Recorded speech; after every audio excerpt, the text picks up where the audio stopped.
season. I mean, it's been a while since we've been 75 degrees, but I'm loving every minute of it.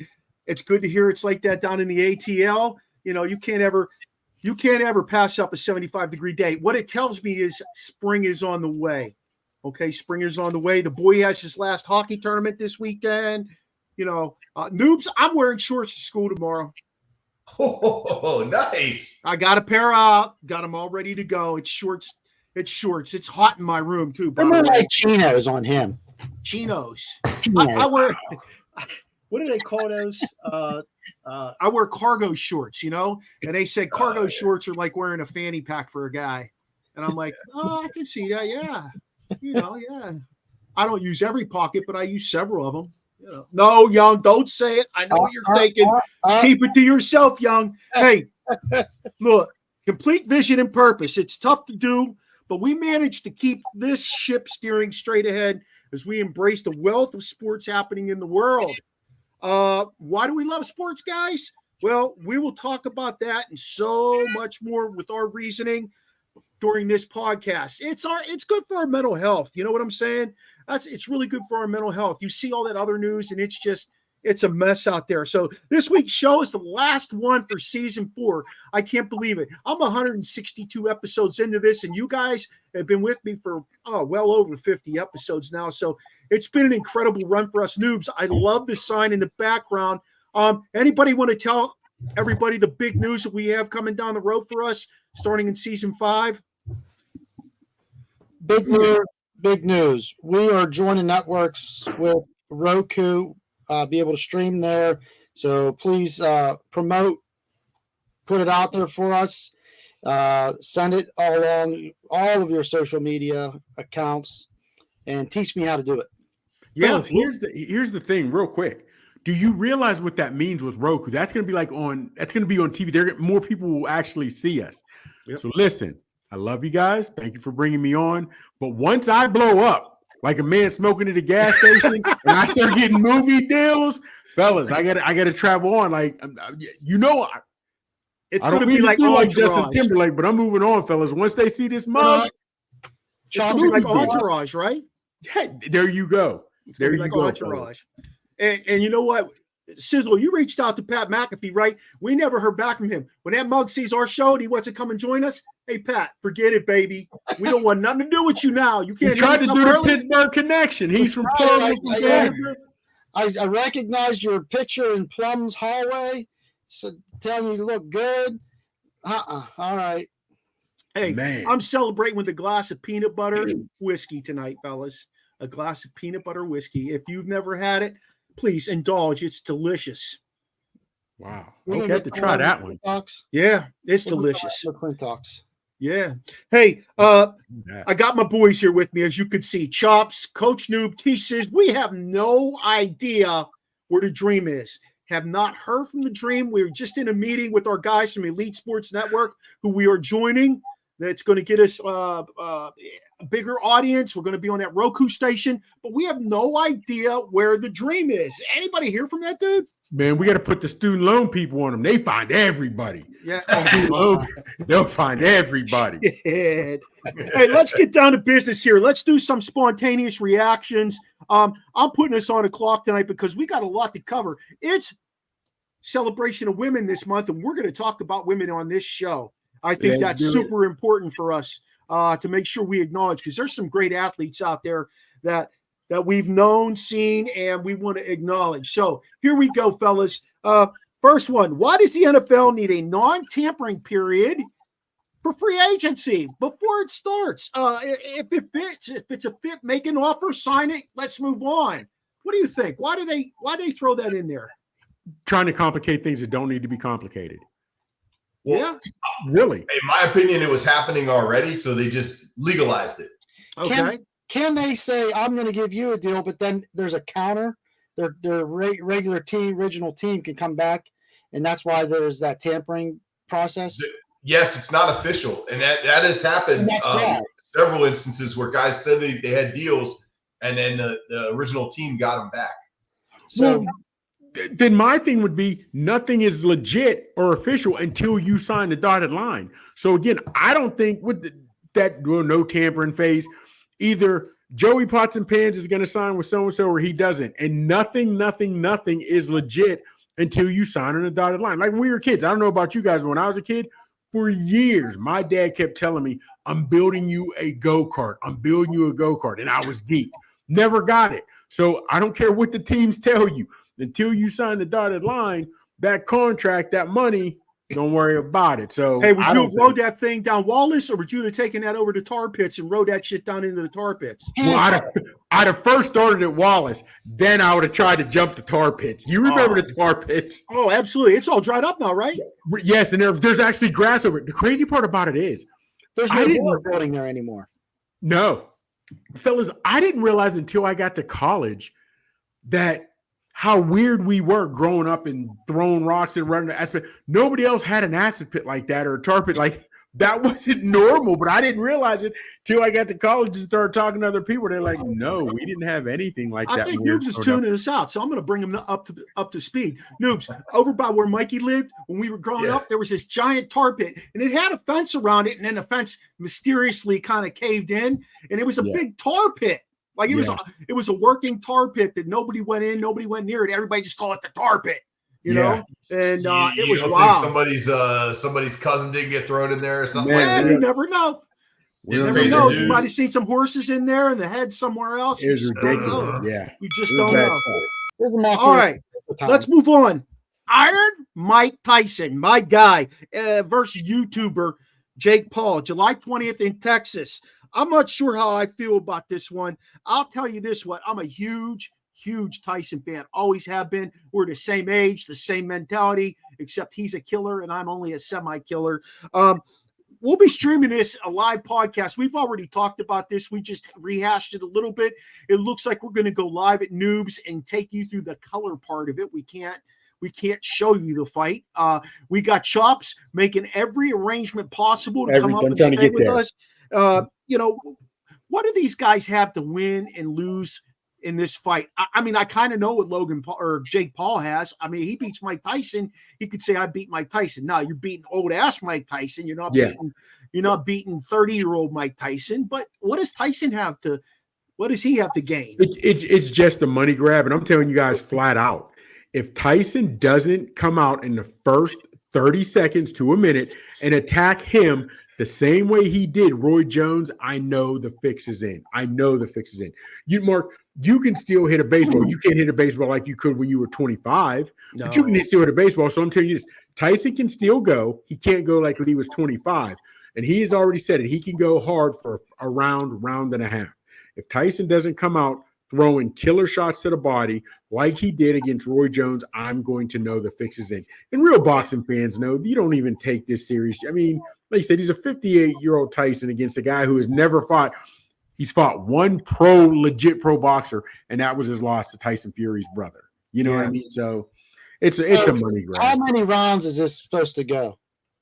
I think it's scheduled for 8. It's scheduled for 8. And Paul is the favorite, to believe it or not. He's the favorite to win. Tyson's the underdog.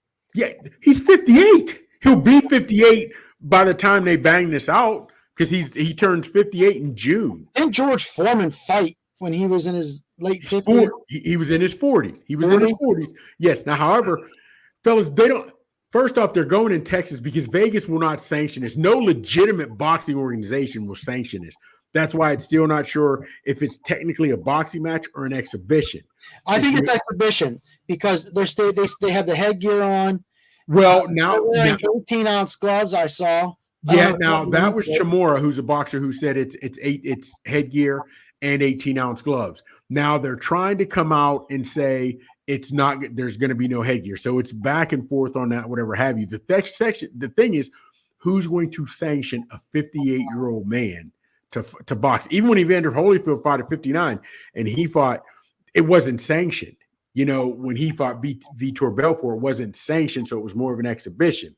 So that's where, you know, up in the wire, you know, in the weeds they're getting caught. But anybody who's a true boxing fan, Tyson's significantly past his prime. Paul's not even earned his stripes as a real boxer, but for entertainment value, we'll get out. You know, we'll give him his stripes. What positive could come out of this for Jake Paul? That's what I said. Will this give him those stripes?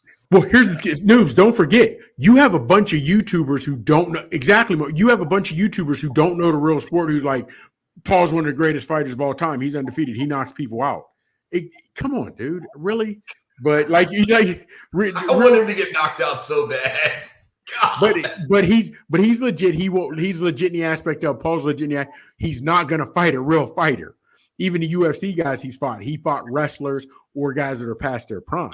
Hey, look, the only thing I'm going to say is, I don't know if you guys saw this, but they showed Mike Tyson training as a 18-year-old, 16-year-old, something like that. And he was just amazing looking. And then they showed Jake Paul doing what he did as a 16-year-old. And I'm like, what the hell am I watching here? He was a YouTuber. Yes. Ridiculous. I also saw a clip of what weight are they going to box at? Sorry. What's that? What weight? What weight are they going to box at?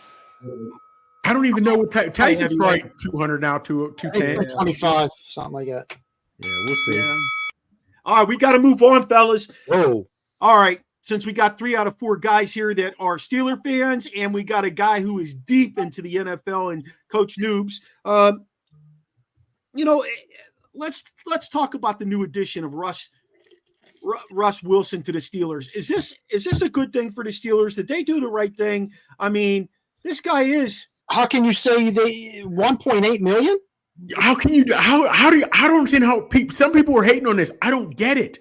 First off, real quick, you're going to meet. You'll get the best rush you can get. He knows he has a negative verbs, adjectives are all around him. So I think you're going to get the best version of Russ. Number one on his behavior. Did you see he already reached out and sent a little tweet to Patrick Queen coming over? Russ, you ain't been a Steeler but for 48 seconds. Now he wants to be the team leader, as in reaching out to him, which I think is great. And fellas, he worked out, or should I say, he met with Arthur Smith and your boy for 6 hours, and 3 of those was with Smith one-on-one.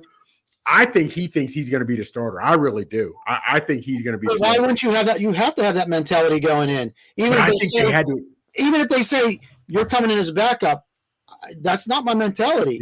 Yeah. He's an all-pro. He's been to 2 Super Bowls, won one of them. Why would he come and say otherwise? 9 times. Yeah, 9 times. And fellas, he didn't play bad. The team was terrible, and but I think it's a great thing. I like it. What do you think, Noobs? Hey, breaking news right now. Move. I just saw that. It is. Breaking news. Deontay Johnson's getting traded. Where to and for what? I'm looking to see where they're trading him. Panthers. He's going to Carolina. And then also, who we just talked about off screen here, off air, C.J. Gardner-Johnson is going to the Eagles, 3-year, $33 million. He's going home. Wow. Yep, he's going home. What are the Steelers getting for Deontay Johnson? I don't know. Yeah, it just broke on the screen, on my screen. So I don't know. I'll give you details once I see more. Real quick. Wallace, remember Wallace, the wide receiver that was a speed demon. Mike Wallace, yeah. He did well, won it out of Pittsburgh, got what he wanted, but didn't get he got what he wanted, but then he wasn't happy, right? Right. He went to Miami, never heard anything from him. Le'Veon Bell, you got what you wanted, now let's see if you want what you get. He got out of Pittsburgh, went to Jets, never heard from him again. Right. Deontay Johnson went out of Pittsburgh, he said that or whatever. Now you get shipped to the Panthers. Fellas, they're in more disarray than a high school. They're ridiculous. I don't think he's happy now. I don't think Antonio Holmes, after he caught the touchdown pass, Tony 2 taps. You didn't hear anything from him when he went to Miami, I think, right? He went to the Jets. He went to the Jets. So there's a lot of guys, fellas. They didn't want him because of this. Okay, here's what the Steelers get. They get Dante Jackson. Who the hell's that? Is he good, Noobs? I don't know. Dante Jackson and pick 178. Pick 178. Fellas, and the Steelers are giving up pick 240 with Deontay Johnson. Fellas, but now even we see Purdy, we see some of these 4th and 5th rounders making their way. It doesn't matter where. Of course, you want the better guys in the top first round, whatever have you. But if you get a guy and you can work him, it doesn't matter where the pick is from if you can get him to work. Yeah. Deontay Johnson's going from bad to worse, though. Yes, he is. He is. Okay, jokes on him. Hey, I'm moving us along. Check it out. Saquon to Philly, which is an interesting move for him. He's not traveling that far. Saquon to Philly, but he's got a beef with Tiki Barber. It's not about the distance. It's about they're in the same division. It's not the distance; it's a division. But why do they have a beef? What? And Barber's saying that this is going on before this went down. Yes, Saquon had said that he's felt some disrespect from him and hatred. Wow, fellas, first off, they're from two different categories where years ago, loyalty to a team, and we thought before free agency, we used to think that even teams were loyal to players, so to speak, but the way players get cut now. And he said it years ago. Do you remember when even linebacker, Ray Lewis, when he was a free agent for Baltimore, he said, I'm not giving you a hometown discount.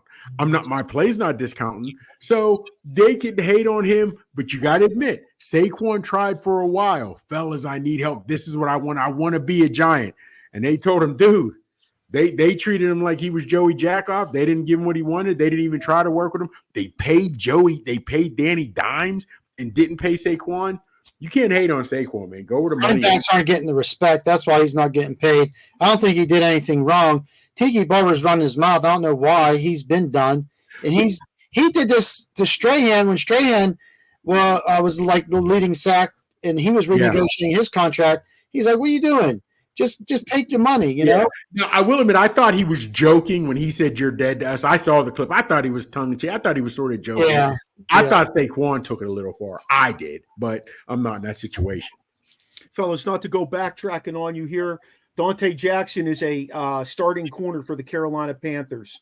He was a second-round pick in 2018. He has 303 combined tackles, a sack, 14 interceptions, and 1 touchdown since 2023. He had his best year. It looks like his rookie year. He had 74 combined tackles, 4 INTs. So, but he is a starting corner. So Pittsburgh went out and got themselves a starting corner for Deontay Jackson. They must have something in the works. So, Noob, was I talking about this with you? If you're going to trade Deontay Jackson, I was with you and Sakari. Yeah. If you're going to trade him, you better have a surefire number 2 there. And I have a funny feeling, you guys could say I'm full of shit. I have a funny feeling that now that New England is putting Juju Smith-Schuster on the market, and based on his age and his familiarity with Pittsburgh, that they may go ahead and dangle something out there to get Smith-Schuster back.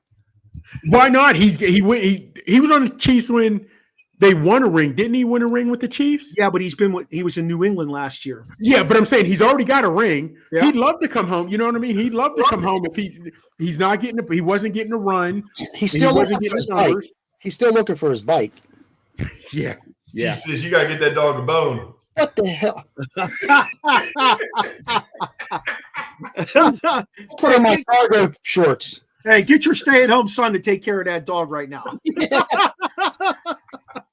All right. Noobs, this one's for you, baby. Kirk Cousins to the ATL. 4 years, $180. This dude is in the contract Hall of Fame. I'm telling you, you will not find a better guy that is taking advantage of his situation better than Kirk Cousins. Absolutely amazing, right?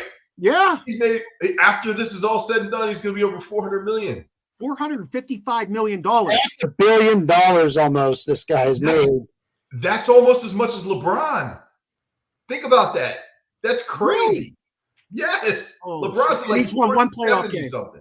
Hey, he's won 1 playoff game. 12 years. In 12 years, right? Yep. 1.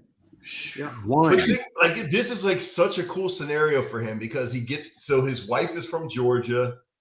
His in-laws live there. So he gets to finish his career in Georgia with his in-laws there. I don't know where his family's from, but probably up in Michigan. But they get to finish down in Georgia. He gets to buy a final home in Georgia. His kids get to grow up in Georgia. It seems like the perfect scenario. He's just played this thing out so well. Fellas, here's the thing. We had talked about this before, right? We were talking about school systems real quick. You know how it comes across, and we were talking about race and whatever. Yeah. Listen to me. Black people, we know we will never see this happen to a quarter. I don't want to call him a journeyman because he's not, but like you said, he has had contract Hall of Fame. His agent is phenomenal. This will never happen to a black quarterback. He is above average, one playoff win, 36 years old, just came off an Achilles, and you're guaranteeing him $100 million. You're telling me Denver just got rid of Russ. You're telling me he is basically they're leaving $85 million on the corner for Russ. Just throw it away. He's not worth it. He's not won anything. But hey, get your bag.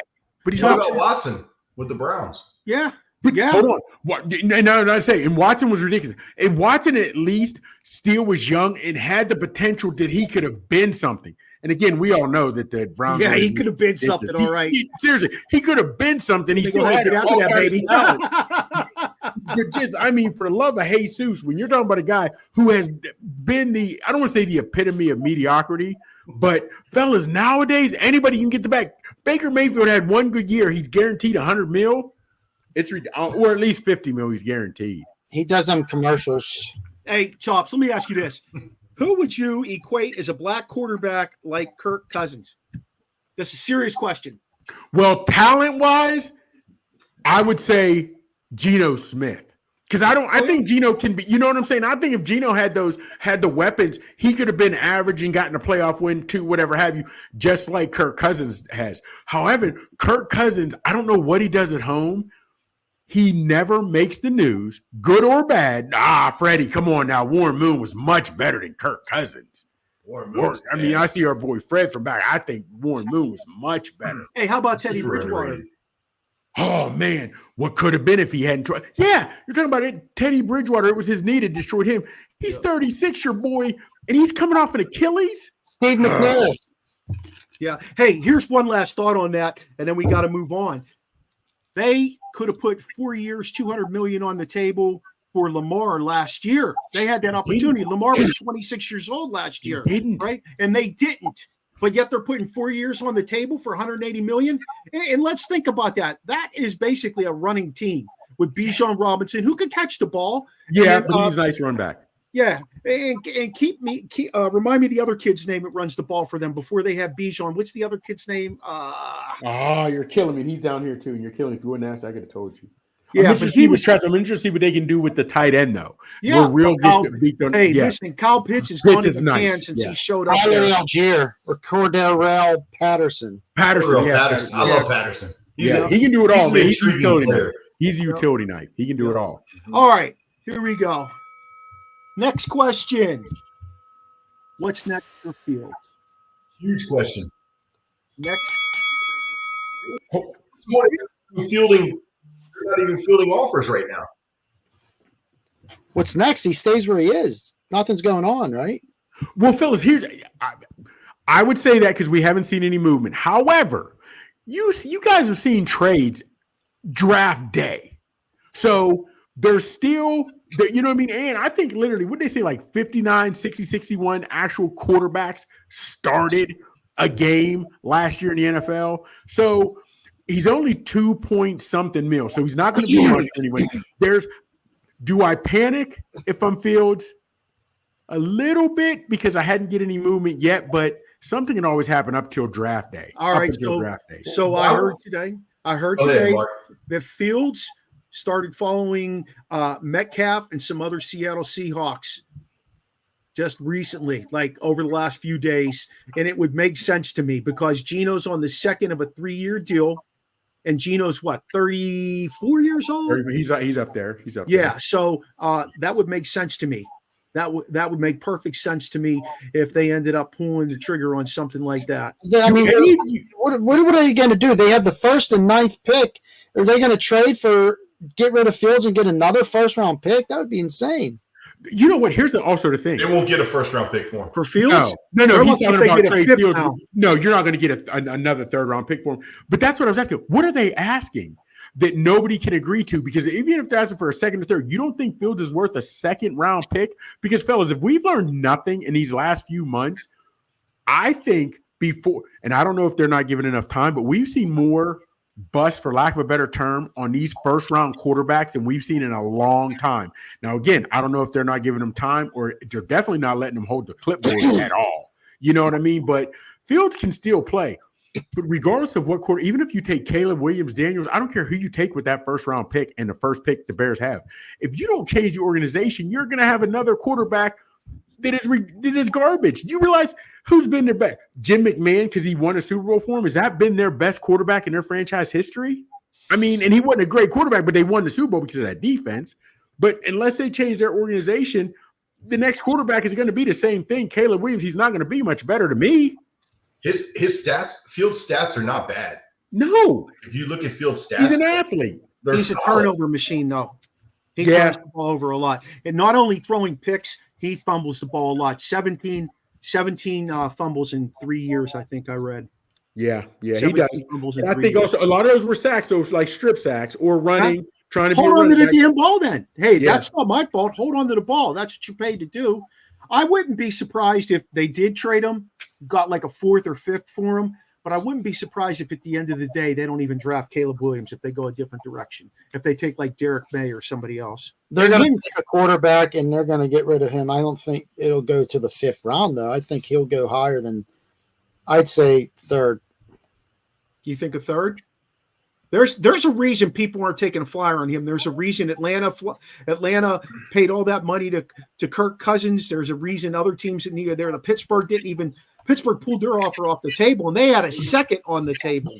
There was a connection there with Morris, Cousins, and the offensive coordinator that the Atlanta Falcons brought in to Cousins. Now, 180 is still a lot. Yeah, there's a connection there. Yeah, but do you know what Chicago's asking?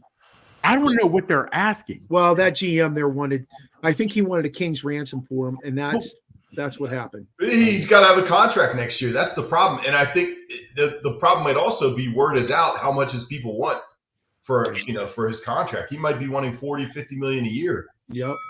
Whoa, he's on his rookie contract. He can't be getting that much. Or he's got 1 year. 1 year left. His 5th-year option could be almost 20. I've heard that 1 year. He hasn't even earned it. Yep. All right. Last question is basketball related. Rudy Gobert got fined $100,000 for his actions. I don't know if anybody. I know we don't get deep into the NBA. I saw it. I don't think that is $100,000. I don't know. It was a max fine. That's all that they can give him. $100,000 is on the player's contract or whatever. He makes like the bargaining agreement, so it's chump change. But what he did, I mean, he made comments 2 days earlier about the games being set, and mainly because of gambling and the refs having a say in it. And so he was alluding to the fact you're trying to keep this game close because you're getting paid off or because of the money that's involved in gambling. And fellas, and I get what Adam Silver wants to do. We got to come down on that because that's not true. And I've heard the talking head say, I don't believe they're fixed. I don't believe. That's what you're supposed to say. Tim Donaghy, we all know what happened to him. And fellas, again, they release injury reports for the bettors. They don't be, when what to set the line is. And let's keep it 100. All the major sports now are in bed with DraftKings and all these guys. Absolutely. Yeah, and we see it. I don't care if Rudy Gobert did or did not make that. Where's this 100,000 go? Where does it go? Does it go to like third world? Does it do anything? What's it for? Even know. I'm interested. Where's this fine money go to? Does it go to Silverman's post-season party? Like, I don't know. But let's be honest. Whether it's football, baseball, whatever, we've all seen calls where we're questioning. So whether he does that gesture or not, fellas, we've all seen calls. I don't think it's $100,000 fine worth it. Just to me, it's not. No, to me, it's not. I mean, but it's the fact that you have a player now doing that. Adam Silver's the commissioner. Worried, are people going to start thinking that? Alert! We've already been thinking that. Yep. Have you ever been in that situation though, where you're in a game and you're coaching and a ref calls the most ridiculous call you've ever seen in your entire life, and you're like, "Well, there's no way we can win. There's no way we can win if you're going to make calls like that. You're killing us." Like I've been there. There's nothing more frustrating because they take the game out of your players' hands and they take control of the game and that's it. And there's nothing you can do about it, and it's extremely frustrating. So I understand 100% what at every level, Mike. At Yes. every level. The only level you don't get bitching about that is at like the youth level, and they're not worried about fixing. But it's now the parents that are acting like that. But I get you when you're saying that we're talking. He's a repeat offender. This is his 4th time. So I think, I mean, I don't know what the other fines were, but maybe it's stacked up against him. And he's like, all right, we got to set a precedence here. With you now. Here's 100K. You know? When Gobert said it, I'll be the bad guy. I'll take it. We see these calls. You guys see them. I think Adam Silver was like, yo, we got to put a cap on. We got to shut this guy up because, fellas, again, even if he hadn't done it, we already have the mindset of what's going on. Can I go a little deeper with it? Would you rather question? have Rudy Gobert say what he said in regards to what he did, or would you rather have a guy like Kaepernick do what he did? 2 different things, but yeah. But again, here's the problem with the Kaepernick thing. When the guy, number one, it was Nate Boyle. Not Nate Boyle. I can't think of Nate's last name. It was Nate, an actual Green Beret, who told him, don't sit down, take a knee. This is why. Then when Kaepernick tells you, I'm not doing it out of disrespect, he told you why he did it. Then it was still changed to disrespect in the military. That's what bothered me. I would love Gobert to say it. I would have loved if LeBron would have said it, what Gobert did. But LeBron trying to be politically correct, it's going to be changed. However, it didn't. I don't know, man. LeBron's too deep in the politics. If you want to see somebody say it that is going to hold weight, it's got to be somebody like Michael Jordan. Jordan and Tiger have never done anything to jeopardize their money. No. They could give a shit less. Excuse my language. They don't care about. I don't care what ethnicity you are. They don't care. They're not hurting their bottom dollar. No, you know what I mean. And they're not doing any. They're not doing any of that. No man. They're not going to talk. They're not going to talk. But it did suck though. Even after the league comes out and want to say we want to have equality, and then they still won't give your boy Kaepernick a shot. That's it for spontaneous, baby. Oh, that's the groove right there. You think Kaepernick was good? I think he was what Lamar Jackson is now. He ran the RPO. He could run. You know what I mean? Whatever you got of him, he took his team to a Super Bowl and an NFC championship. I think Jackson's a better runner and a better passer. He's significantly faster. He's significantly faster. But again, what did Lamar play? 4 or 5 seasons? He didn't. I mean, he could. We have and Shanahan. Well, he didn't get Shanahan, but it's hard to say what he could have been. You take a guy to the A. I went back and watched a couple games of Kaepernick, and I was not impressed. It was bad. Well, again, let's not fellas. He couldn't be any worse than Trent Dilfer when he took a team to a Super Bowl and won. But it was defense was everything. You know what I mean? Here's my problem. Even forget about Kaepernick. We put so much emphasis on the quarterback position, where we have realized greatest game by a quarterback, most yards, was Brady, and he lost. With your boy, even when Brady was with the Tampa Bay and they won, I thought your boy Mahomes was the greatest player, the best player on the squad, but he had no O-line. We, for some reason, still give the quarterback so much prestige on how he plays. He's the leader. Quarterbacks don't make any tackles. And that's today's NFL, though. That's today's NFL. You guys love sports. Football is truly the ultimate team sport. And I hate how much emphasis is put on the quarterback. I do. I just hate that. He don't make tackles, does he? Hey, we're moving on, fellas. We're moving on to the main segment. This is a tribute to the ladies for March. Ladies of the sports world. I'm going to start us off with this.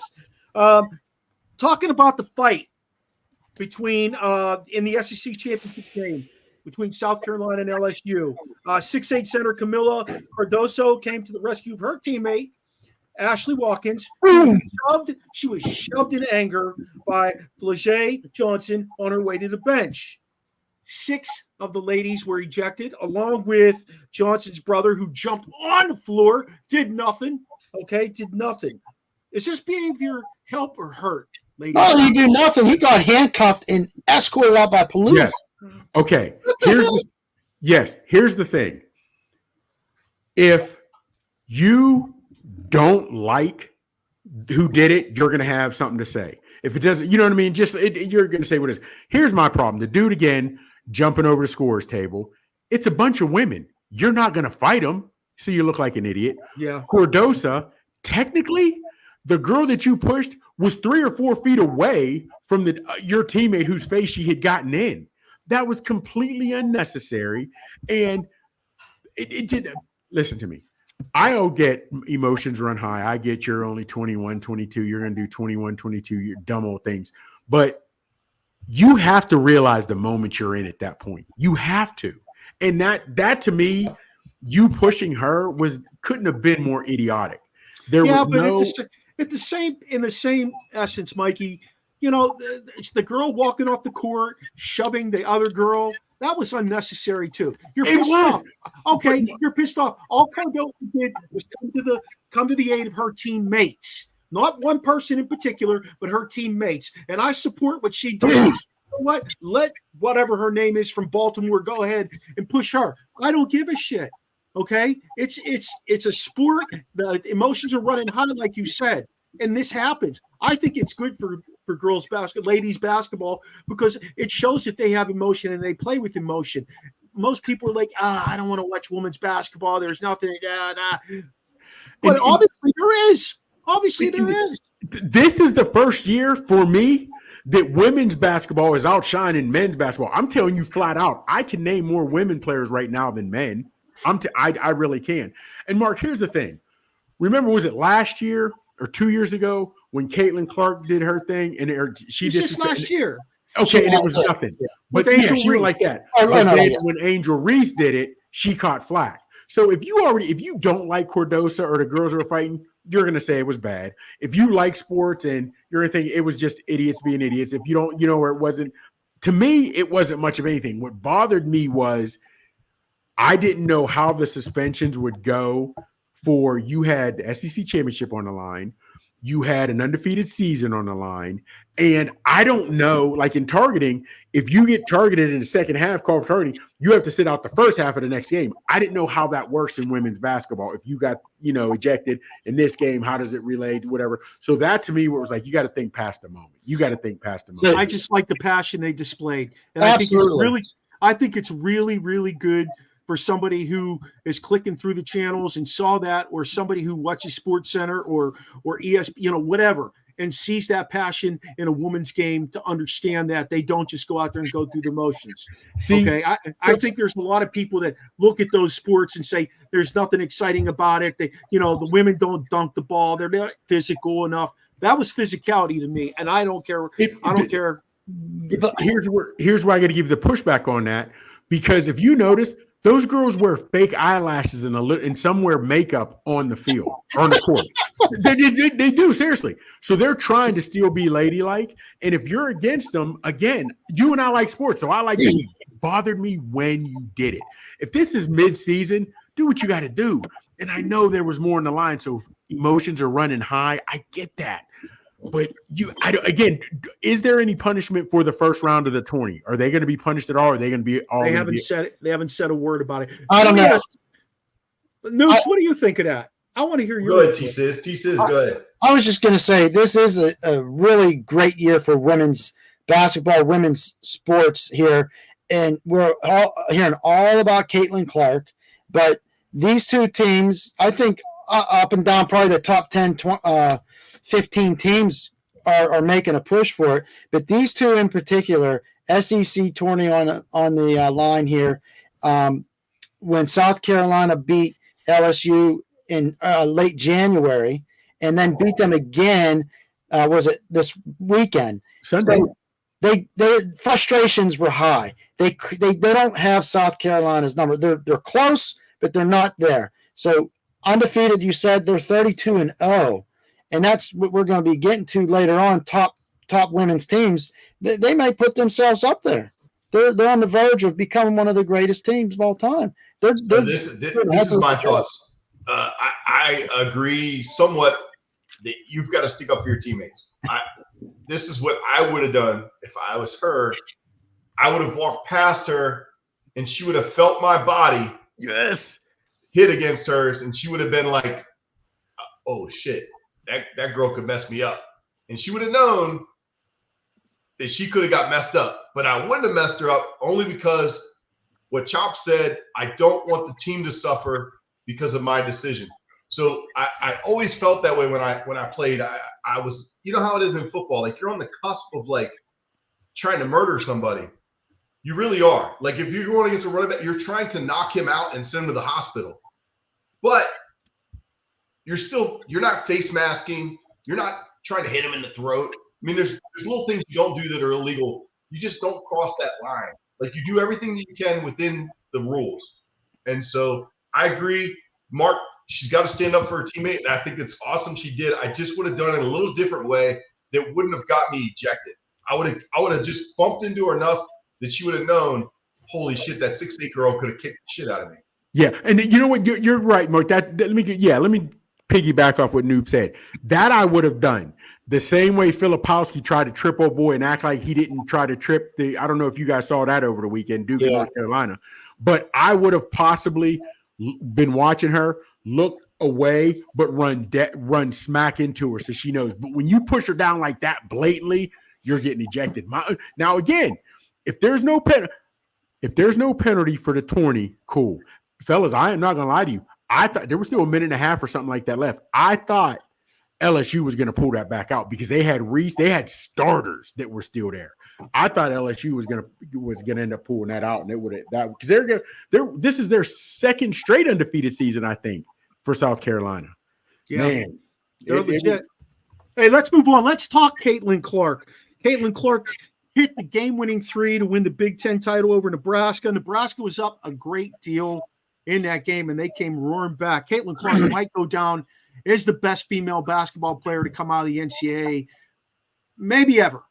I mean, she broke all the records, and she has, I don't know if you guys realize this, she has another year of eligibility, but she's already declared herself for the WNBA. Imagine the points she could put up next year and how much she would distance herself from the second place person scoring. Is she going to go down as the best NCAA girls basketball player ever? That's not because I'll be honest with you, I'm not the guy to ask because I never watch that much.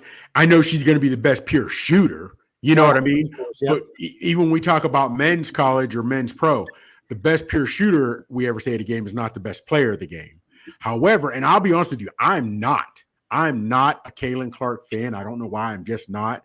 But I'm telling you what, when you talk about a pure shooter, when they ask what's her range, she just got to be in the gym. If she's in the gym, she's in range. She's hitting shots. It's ridiculous. Dude, I don't know if you guys saw it against Nebraska, but just for shits and giggles, she shot basically from the emblem. It was significantly. Yeah, I watched the Maryland game when she was here. It was like she was in the girls' locker room. Yeah. Yeah. And hey, wasn't that one of like almost sold out?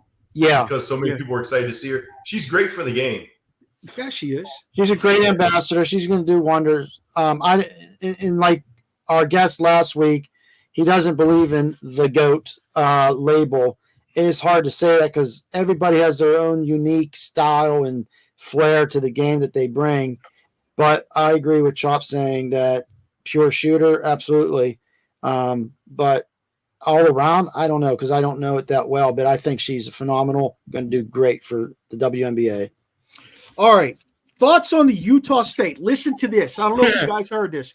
Utah State ladies coach Kayla Hart got fired immediately after they lost their game in their division, their section, whatever. Yeah. And the athletic director walked up to her and, dismissed her from her position. She goes up to the stand, post-game presser, and they ask her, are you building on something here based on, the way the season played out for you this year? She looks at everybody and she says, I'm not going to be here anymore. I wish them nothing but luck. Thank you for letting me, coach here. They said, how do you plan to rebuild for next season? Oh, that's right. That's right. She said, I'm not going to be rebuilding. I just coached my last game at Utah State. Yeah. And then she's sitting there. Okay, I guess there's no more questions. Got up and walked out. I think that's just absolutely dumbfounded. Yeah. Noops, would you ever do that to an assistant coach walking off the field? No, as an athletic director, it's so asinine to not even just sit down and have a sit down like after the fact. Bring her back Monday and have a meeting talk about everything in a civil situation where you can bring in other people that, can bring in whatever views and whatever the issues were, at least talk them out. Like, you can't just be like, you're fired the day, like the last game you played. That's the most asinine and unprofessional thing I've ever heard of. And you know what? You're both. Here's the thing. And this may be more asinine. Yes, it was asinine to do that even before she got off the court. But she was terrible. Did you see her record? I'm like, you're right. She should have been more professional. But honestly, I think the reporter, either he or she knew something by asking that question. As terrible as she has been, I don't even know if any of you guys checked her record. She's barely over 200 a win percentage. She's terrible. The Mendoza line, huh? Yeah, there it is. Yeah. So she literally is barely over 200 in 4 years.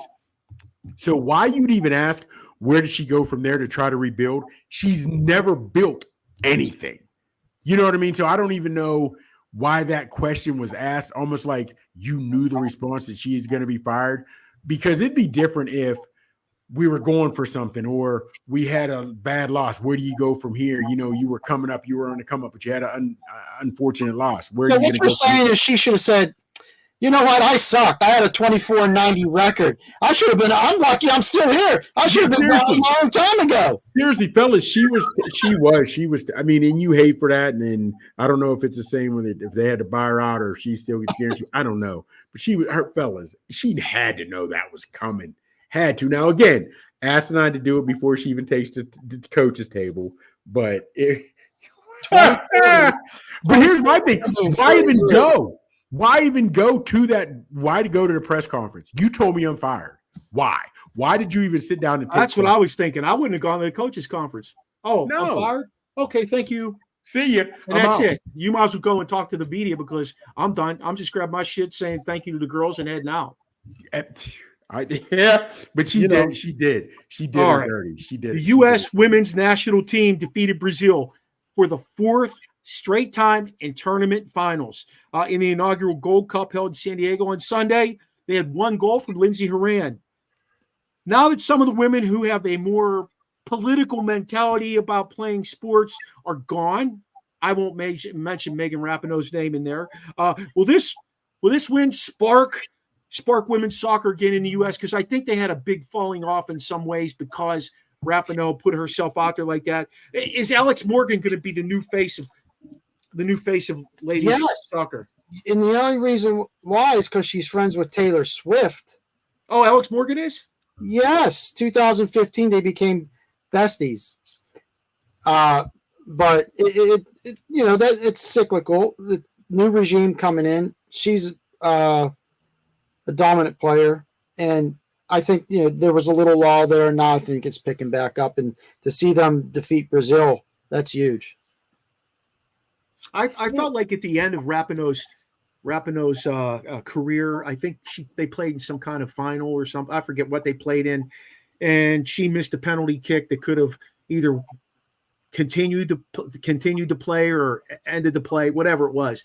And she kind of laughed about it and walked away. And it almost looked intentional. The miss almost looked intentional too. Yeah, I mean, she was really wide.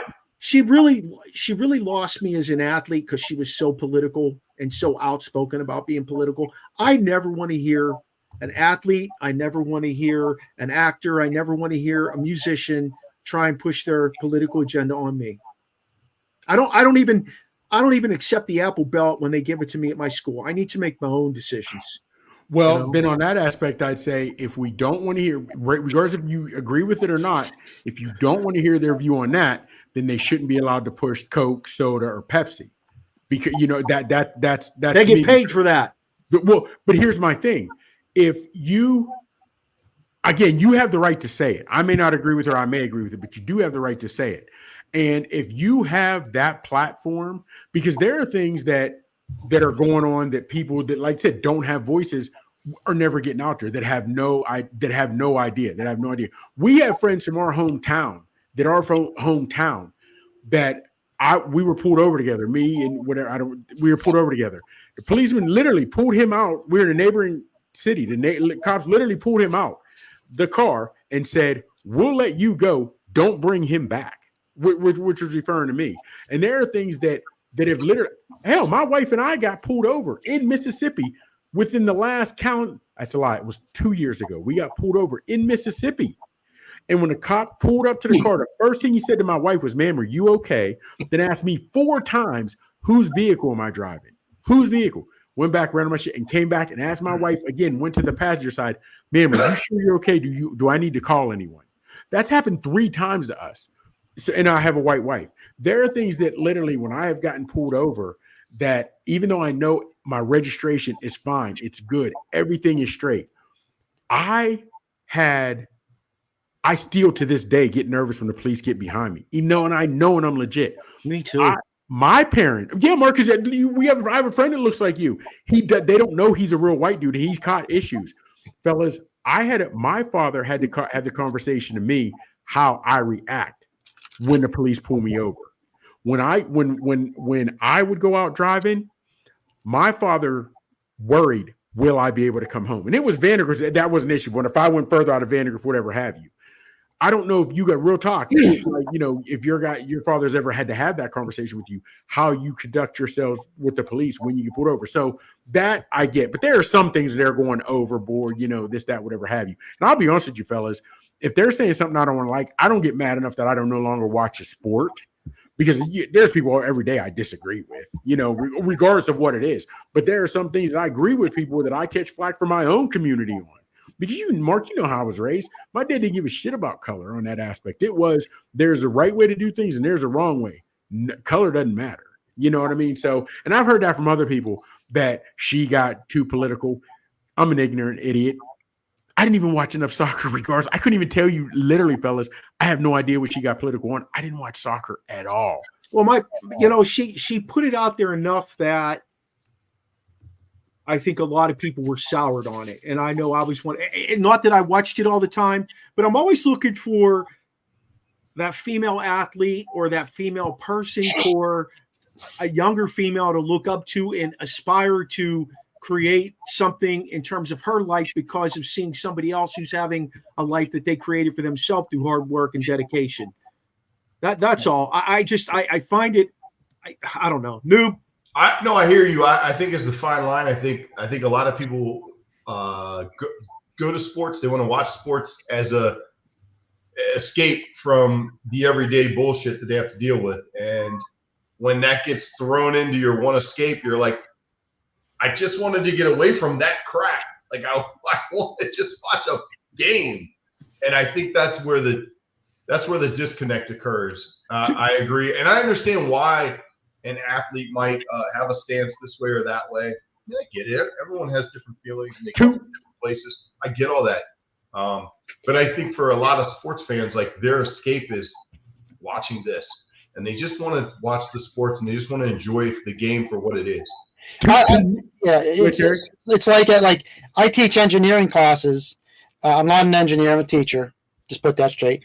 But I teach these classes, and I'm advocating for students of color and females, because in that field, there's not a lot. And I'm telling these students, you have such a unique opportunity. And when we go on field trips and we have guest speakers and they see people like them, they're like, damn, I can do this too. And I think whenever people in that area, that sparks an interest. In the sports realm, when they hear someone talking, like Chop said, it gives them that voice, but you got to know when. Fellas, don't, and like you said, don't get me wrong. It goes overboard too. Just note, and let's keep it 100. You do realize they can no longer use the Redskin symbol. That was actually created by a real true Native American, and an Indian chief and the Indian council okayed that, and they wanted to be represented that way. However, woke America realized that's not right. Hold on. The person who created it was of that ethnicity. They were of that ilk. So it goes a little overboard too. I wondered about that. Is it people like it's insulting? I'm like, is it insulting, or is it giving honor to somebody? And if you truly study where it came from and how it got to be that, they literally, you say what you want, but the Washington organization, when they came up with that logo, went to a Blackfoot Indian chief and a Blackfoot Indian council, and they wanted that because they used to have just the arrow, and the Black Chief Indian Council came up with that. That was so that is legit. But now woke America says, no, we can't have that. But you didn't do your research on where it came from. That bothers me. And again, also, if there's someone who believes something that I don't, if you like Kaepernick, if he was kneeling, or somebody wants to, whatever your gesture is, I don't care if you want to wear a heavy metal shirt or you do this to represent whatever it may be. If you're doing that over there, it doesn't bother me. Now, if you're grabbing the mic and you're interrupting the commentators, we don't need to hear that. But if you want to do whatever you want to do over there, I'm not even paying attention to you. And not, that's just me. You know what I mean? And fellas, to me, everyone is getting in too much of everyone else's business. That's just me. That's just me. So I love sports because but also sports is a great thing because that's where you will have inner city Black kids best friends with country white boys that would have never spoken to a Black guy, would have never spoken to a white guy if they hadn't been for sports. You know what I mean? And that's where, to me, and I know it's an old saying, I'm the old guy, but sports to me, fellas, is a final frontier in a lot of ways because you will have this divisiveness against the sports fans, but in the locker room, in the locker room, you don't have that, man. In the locker room, you don't have it. It is what it is. I just had that conversation with my coworkers today. I said, man, my best memories of college football are the locker room and the bus rides. We had so much fun. It was the best time ever. There's so many characters.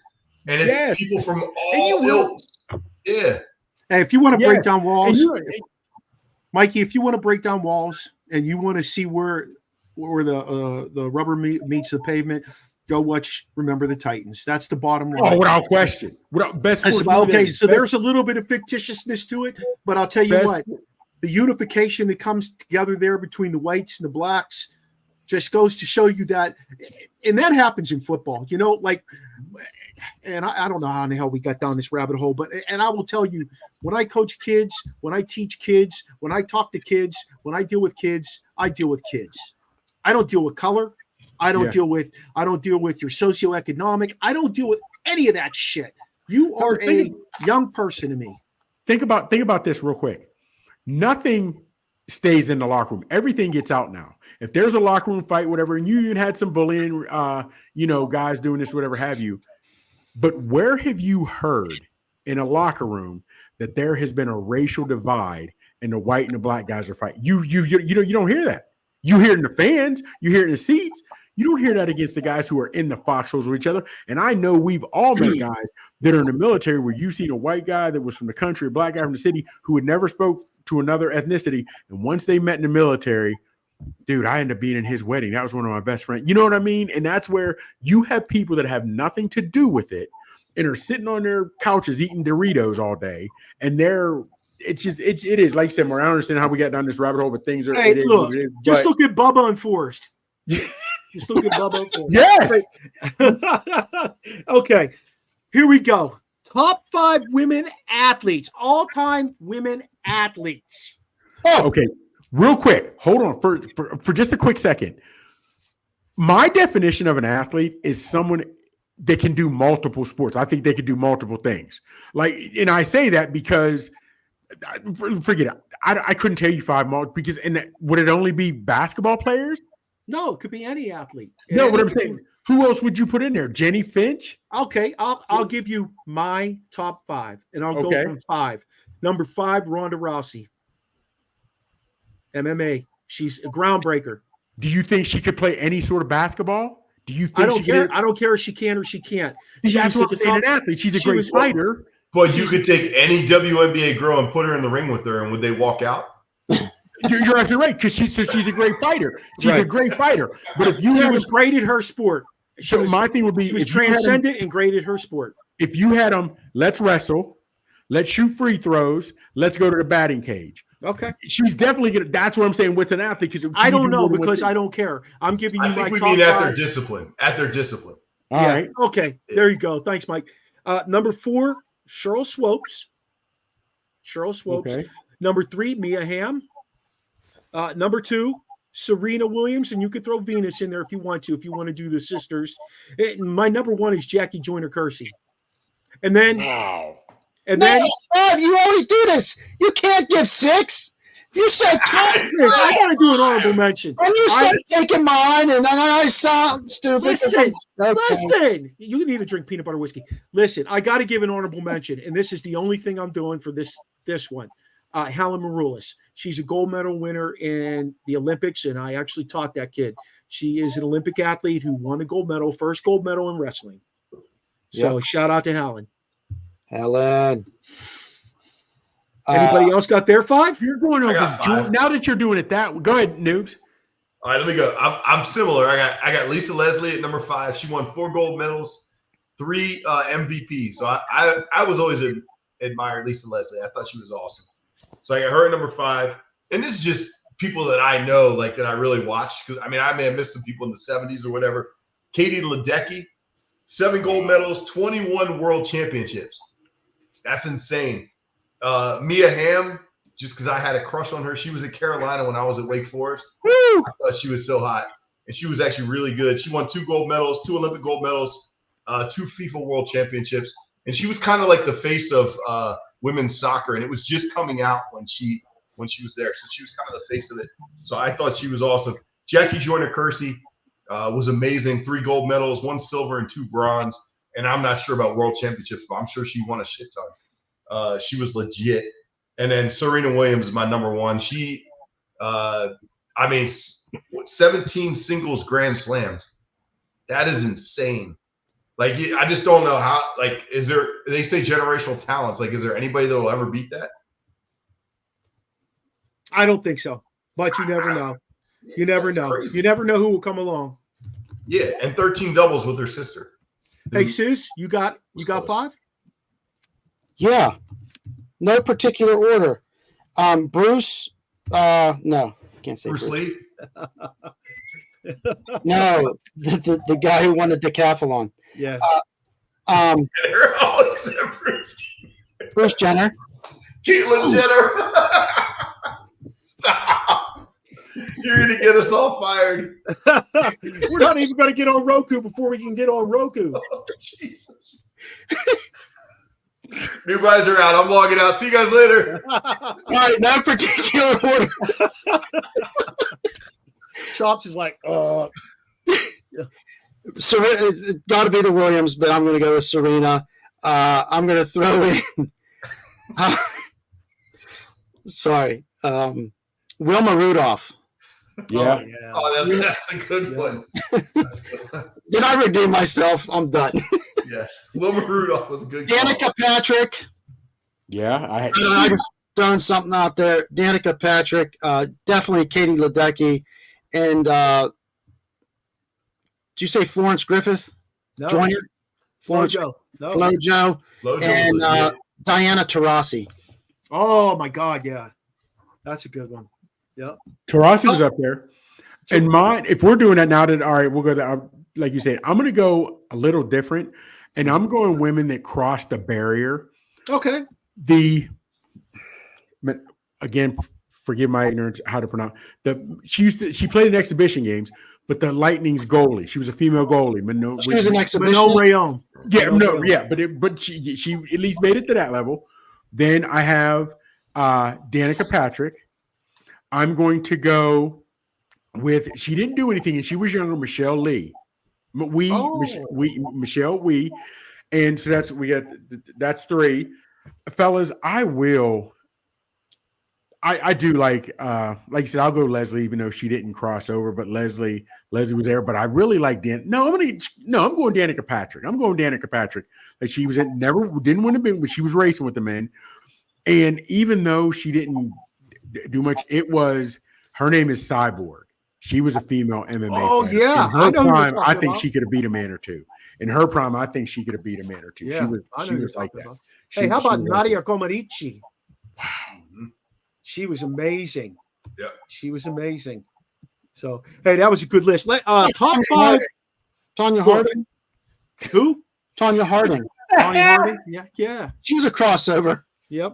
That's what we should do one time. The top 5 shit shows of sports. That's a great call. The worst of the worst. That's coming down the pike. I like that. Write that down. That's a good one. Hey, top 5 all-time women's teams in any sport. I'm going to go Tennessee Vol women's basketball, UConn women's basketball, the U.S. national women's team from 99, 96, and 04 that won Olympic gold and FIFA championship. I'm going to go Houston Comets that won 4 straight WNBA championships, the first 4. And I'm going to go to UCLA softball. They won 12 championships. Oh, that's my 5. Shit, wow. Good. So I have the exact same list other than I didn't have softball. I missed that one. I went with Olympic Lyonnais feminine. I probably said that so wrong. Feminine. They won 5 straight World Cups. Wow. Yeah, from 2015 to 2020. Wow. Pandemic wiped them out, just like everybody else.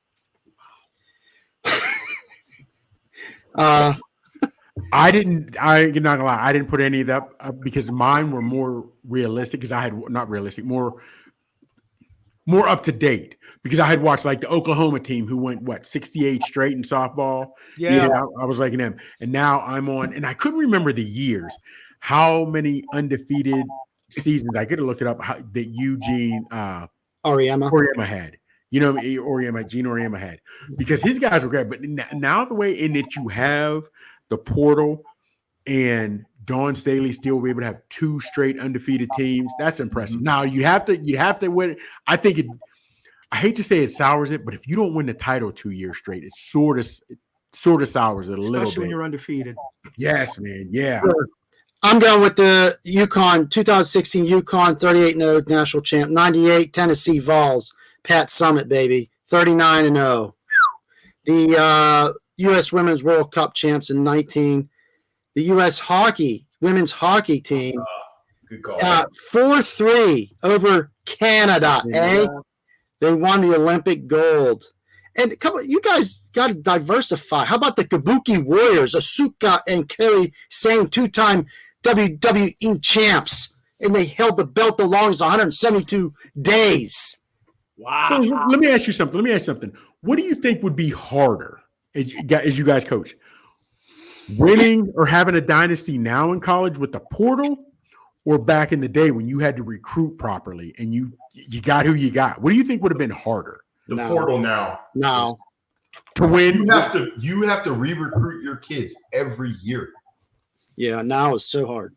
But now with the portal, you're able to get a starter from another school that you wouldn't have been able to get, who might be better than you. Maybe. If you have the money. You got to offer something that makes him come over there. Yeah. For her.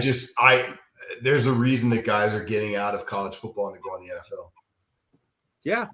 I mean, we talked about it. We talked about that one guy who basically left a head coaching job at the collegiate level to be like, what, a tight ends coach or some shit? I forget who it was. Head coach. Boston College. Yeah. Oh, yeah. That's who it was. Yeah. It's crazy. College. All right. The last one for you guys. Top 5 all-time women's coaches. And I'm going to go first. Number 5, Carol Hutchins, 37 seasons at Michigan, winningest coach ever. Okay. Pia Sundhage, who coached 2 Olympic gold teams, and her record was 91, 10, and 6. She was a soccer coach. Hutchins was a softball coach. Mary Weiss, who's the all-time winning volleyball coach, at number 3. Number 2, Jill Ellis, soccer all-time winningest coach. And my number 1 is not even a question mark, guys. Pat Summitt. It's not. There's not. You can't even. Period. Yep. Period. End of sentence. Is there anybody different? Speak up. I'm pretty much right on with you. Pat Summitt. I don't know if you guys have you guys listened to some of the speeches she's had? No, I can't say that I have. She is amazing. She was an incredible coach. She could have coached the guys to 10 NCAA championships. She was really, really a great coach. She pushed her kids really hard. She talked about teamwork. Everything you want to be as a coach was Pat Summitt. She was awesome. Yeah, I admire her. She's she's on the Mount Rushmore of coaches for me. That's interesting. All coaches. Who was UCLA basketball coach? She was like that for Tennessee. Yeah. Oh, Bob. John Wooden. John Wooden. Yeah. No, I put her with John Wooden and Nick Saban. I put her right next to them. Well, then here's the fourth. Do you have a fourth? You don't have to say it. How about this? Okay. And because he let Rudy play. Tara, your favorite story. How about Tara Vanderveer? She was 5 games short of almost breaking Summit's record. She was basketball coach for Stanford, won 4 championships. Yeah, she was excellent. Yeah. I put her up there. And again, fellas, I hate to be this ignorant. I didn't watch enough female sports to know for years, and I didn't pay much attention. So I knew, of course, Pat Summitt was going to be number 1, and I had number 2 just because she broke color barriers was Vivian Stringer, because the things that Vivian Stringer had done, you know what I mean, and Coach of the Year and whatever have you. But so that was it was it was going to be Pat. It was going to be Pat all day. You know what I mean? Yeah, absolutely. All right, T-Sizz, what's your quizzle this week? Hey, can you guys name the Fab 5? Yeah. Go ahead. Juwan Howard. Jalen Rose, Chris Webber, King, and Ray. You're killing. Juwan Howard was point. Chris You can't Webber. look on the internet, Mikey. No, I swear no. George, damn it. The dude that had the gap in his teeth. You're killing. Chris Webber. Jalen Rose, Juwan Howard, the dark skin Ray King, and was it Ray King? Yeah, or Ray Foster? Is it Ray King? Ray King, and I'm looking at the last dude. He had the gap in his teeth. I'm looking right at him. Ray. I got a gap in my teeth. That's because you see me. You looking at him? You looking at Mark? You mean King? No. Give us the letters. Give us the letters of their initials. Anyway, you guys are way off. We're talking about women. The Fab 5. Oh, you clown.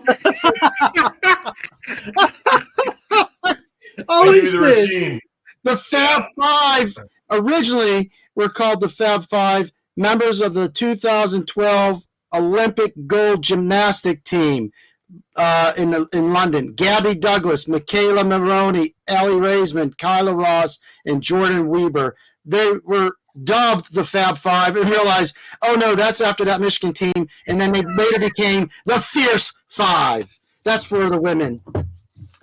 Good job, T-Sizz. He got me on that one. He got me on that one. Yeah, all of us. He got us. But I ain't gonna lie. If he'd even said it, fellas, it's women who were the Fab 5, and I know I'd have never gotten that. I'd have never gotten that. Not at all. Not a lick.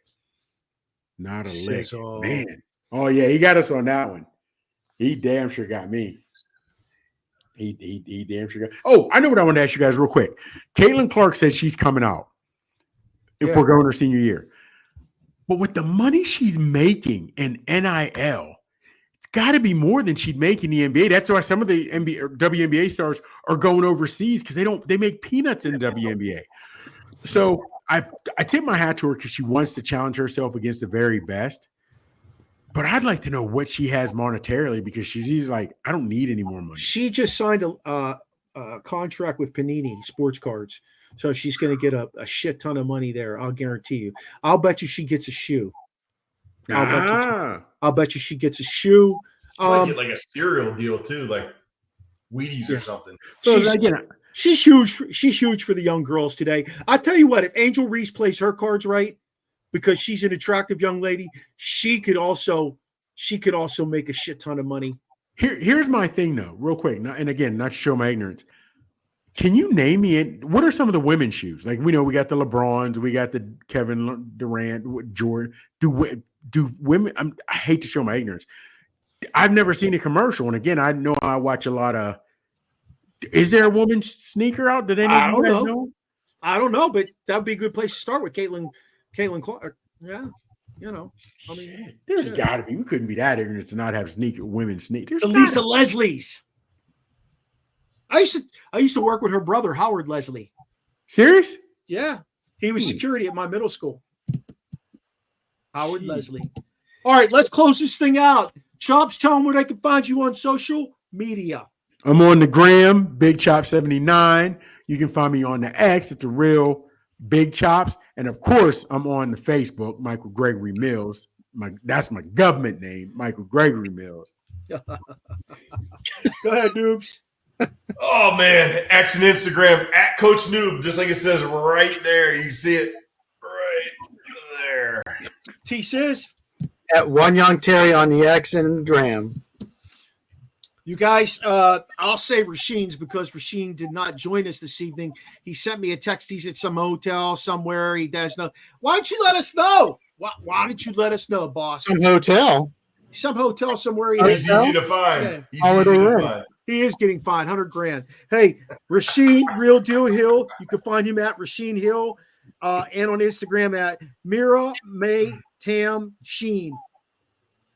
That's where you can find him. Hey, shout out to one of my other guys. I'm on a Monday night podcast called 108 Baseball Stitches with South Florida Tribune. My guy, Scott Morganroth, just got a book released. You can find it on Amazon, Barnes & Noble. It's called Lessons from the Microphone, Tuning into the Enduring Wisdom of Visionary Leaders. Scott's a great guy. Love working with him. Don't forget to set your alarm. Our next show will be April 6th. We'll be at Beer Taps, spelled with a Z, in Germantown, Maryland. Connect with us here on the Original Sports Podcast by checking out our webpage, podpage.com, Original Sports Podcast with Mark Maradei. You can find us on Facebook. You can join our conversation on Twitter. You can also reach us at TikTok at Original Sports Podcast and OSP with M&M, where you can find us on Instagram, and you can also track us down on Snapchat and YouTube. We're everywhere, man. And thank you to Elite Sports for bringing us on board. That gives us our fourth network we are on. So we are out there. We'll let you know what's going on with Roku. We will have a live show on Roku coming up real soon. Feel free to let us know if you have any comments, questions, or concerns by emailing us at originalsportspodcast@gmail.com. Last time I'll say some of these names. Shout out to Sean and Kobiak for doing our voice intro. Charlie Hodgson, he did our music for this season. He has our music for next season. And join us on April 6th as we experience the O on the Original Sports Podcast.